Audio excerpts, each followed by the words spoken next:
Howdy there, gents. Mike Yarbrough here. Welcome to another Truck Talk Thursday episode on the Wolf and Iron podcast. If you're just joining me for the first time, maybe you're just checking out Wolf and Iron to see what it's all about, welcome. I appreciate you being here.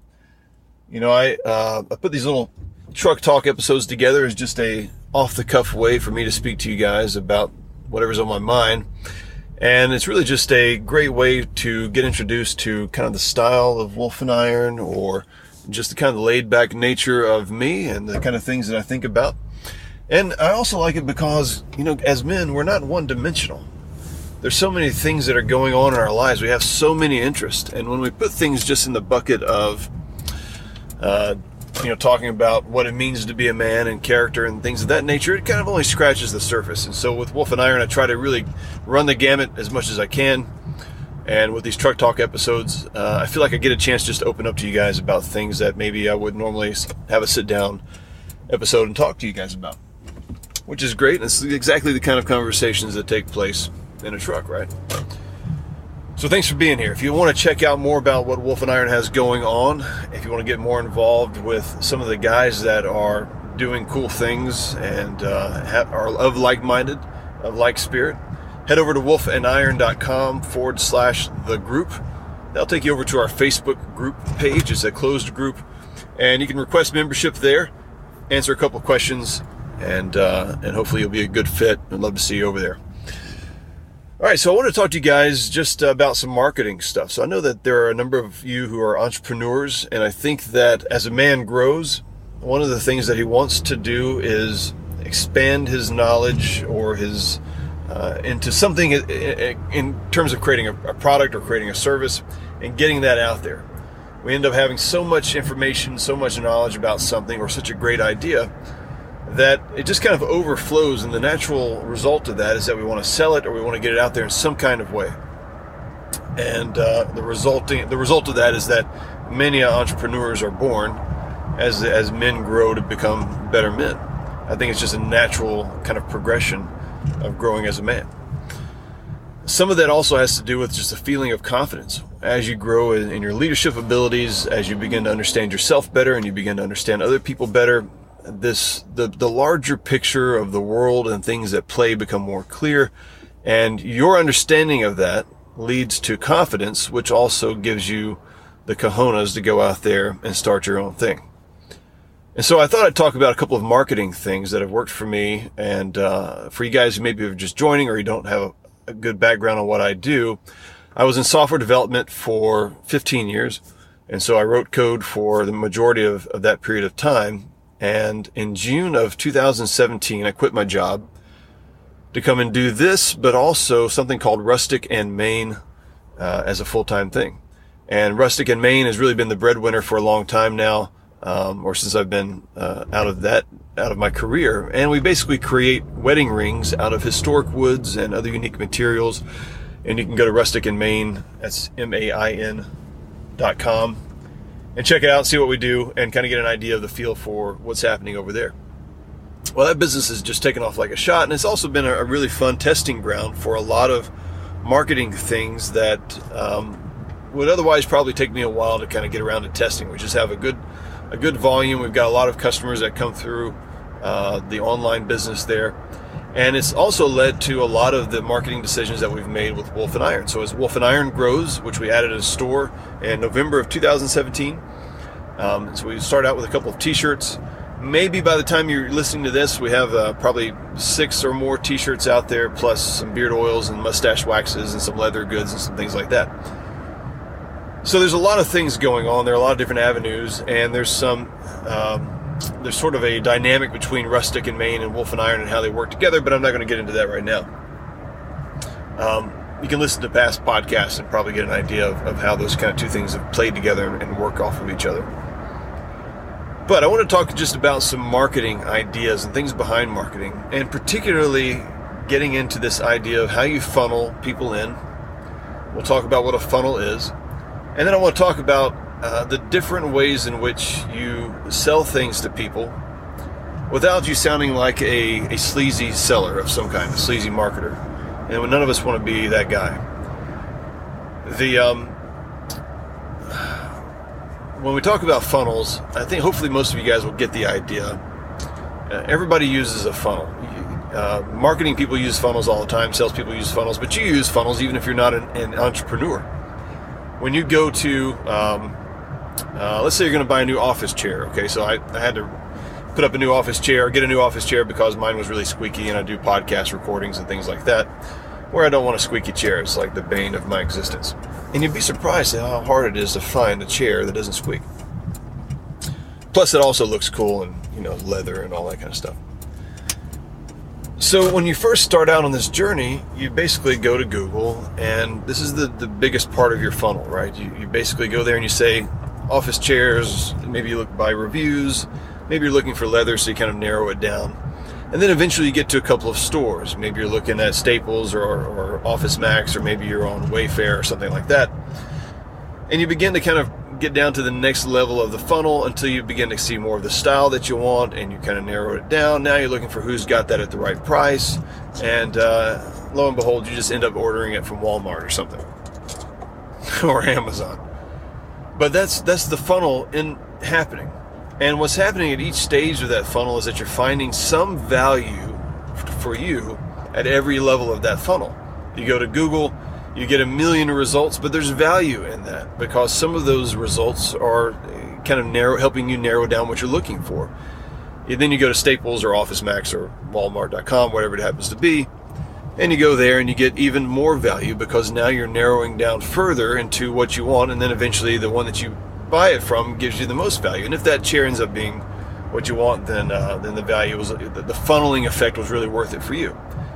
Well, marketing people are basically doing that, but from a standpoint of pulling you in rather than you coming to them, right? It can actually kind of work both ways.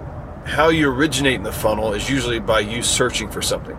So, for example, you came across this podcast either through a Facebook ad, or maybe you were searching for something manly and you came across a Wolf and Iron blog, you found out we had a podcast. But in some kind of way, some action that you did, know it or not, actually helped me to either target you through a Facebook ad, or it helped me to put some content out there that was going to be in your face, and for you to search for that content and show up in the Google search that you did. So that's the first stage of the funnel. The next stage of the funnel is just kind of identifying the people who want to go past that area of just getting the freebies. Podcasts are free and they're great. Blog articles are free and they're great. But some people want to dig in more, and they're really looking for that next level of experience. And so for like Wolf and Iron, for example, you guys heard me do this on the beginning of this podcast episode. I invited you guys to come to check out the Wolf and Iron group, right? Our free online Facebook group. It's still free. It's just a way for me to help identify the men that really want to be serious about growing as a man. That might be as far as you want to take it, and that's okay. But what I'm trying to do is help you guys understand that you're going to get some value from the podcast. You're going to get some value from the blog. You're going to get more value, actually a lot more value, from being part of a group. And then you're going to get even more value from whatever the next level is, right? We've been talking about the Foundry, which is something that's coming up. And this podcast episode is recorded way in advance of the Foundry. And so if I've changed the name by this point, then I apologize. I don't mean to add to the confusion. But the Foundry will eventually be our membership site. So the Wolf and Iron official paid membership community with courses and all kinds of great content, live webinars, live training, lots of good things going on, challenges and whatnot. So it's all leading up to something, but every time you when you're creating your own funnel, you have to think about how can I add value in small increments to people that basically is a small ask for them. I said ask, A-S-K. And the small ask is usually, hey, can I have your email address? Or hey, can I have some sort of connection with you in order to in exchange of value? I'm going to give you an ebook, or I'm going to give you access to this free Facebook group, or whatever the case is. And there's a value exchange there, but it needs to be really, really worth it for that person, because when you first come into that relationship, there's a very low level of trust in most cases. Some of you have been listening to the Wolf and Iron podcast for a good while now. You've listened to every episode, and you're you really have a strong level of trust with me. And so if I say, hey guys, you need to be part of this Facebook group, you guys are over there in a heartbeat, and that's awesome. Some of you who are just checking it out for the first time, you don't have that. And so there needs to be an area of your funnel that really just allows people to come in with having to give very little, but also getting a good bit of value in return. And that really sets up the